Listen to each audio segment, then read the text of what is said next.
Give up for Jodie Mitchell!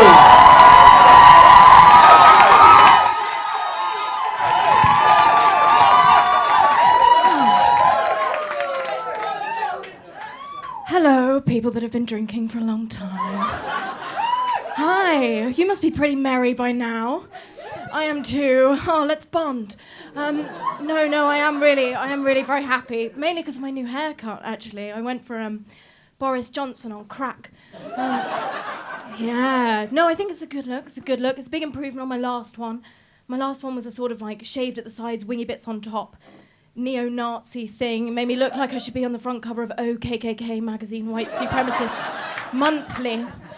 Yeah, no, it was really great for me. Oh, good times. Yeah. But it did do a wonderful thing. It actually brought one of the best insults I've ever heard in my life into my life. And this guy changed his insult halfway through as well. He sort of saw me coming and he was like, "Hey! You look like a fucking cunt, eagle."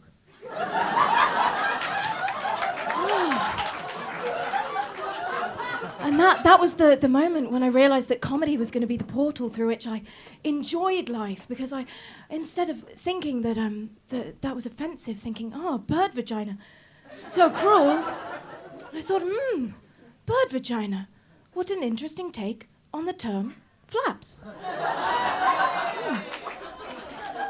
Yeah, no, I wish I could do that story justice. I wish I had a voice that you could say cunt in satisfyingly. But unfortunately, I'm from Cambridge, which is why I sound like someone tried to vocalise Waitrose' own quinoa-based trifle.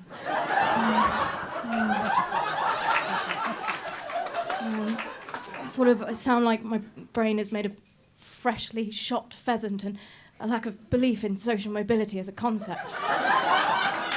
It's really unfortunate for me.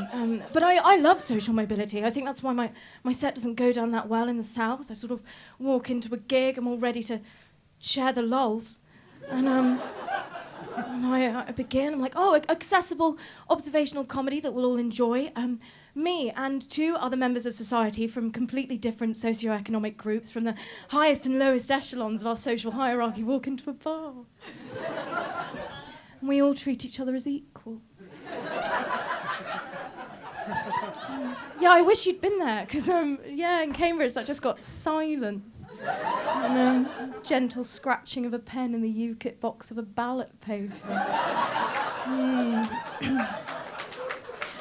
Yeah, it's a shame. I was still in my aggressive phase then as well. Oh, Jodie Mitchell! Oh my God, that's just like Joni Mitchell. It's like Jodie, it's like Joni with a D. Jodie is like die with a J. No friends! No friends! And my dad was Phil Mitchell. No, that's a joke. I actually have no way of knowing who my biological father is. That was the next phase. That was the bitter humour. That didn't go down that well either. But I do still believe that you should tell things as they are, you know. I like to be efficient in my life. I like to be truthful and honest.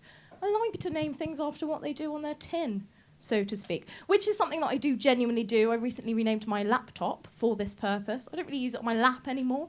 I instead sort of balance it on my chest. I lie down, leave my hands free. I call it my procrastination stance. So I renamed it my Baptop, which is much more efficient, I think, which is nice. But no, I steer clear of talking about breasts during my set in general.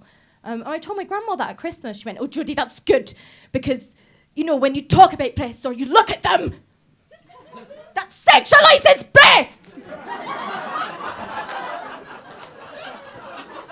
Which is something I hate to do.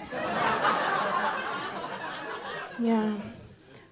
But, you know, that's just because she's Catholic. And I don't, that's fine, but I don't think the Bible should speak for everyone. You know, I quite like sex, and just because Jesus didn't like being nailed.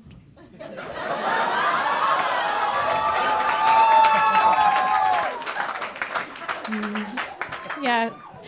Yeah. No, the real reason I don't tend to talk about them is just because I think when you're a woman doing comedy, as one is, I think it's very easy to be labelled as a woman's comic, talk about lady things.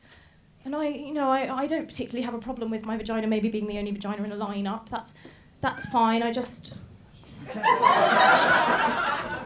sort of have a problem when it's inevitably not the only cunt.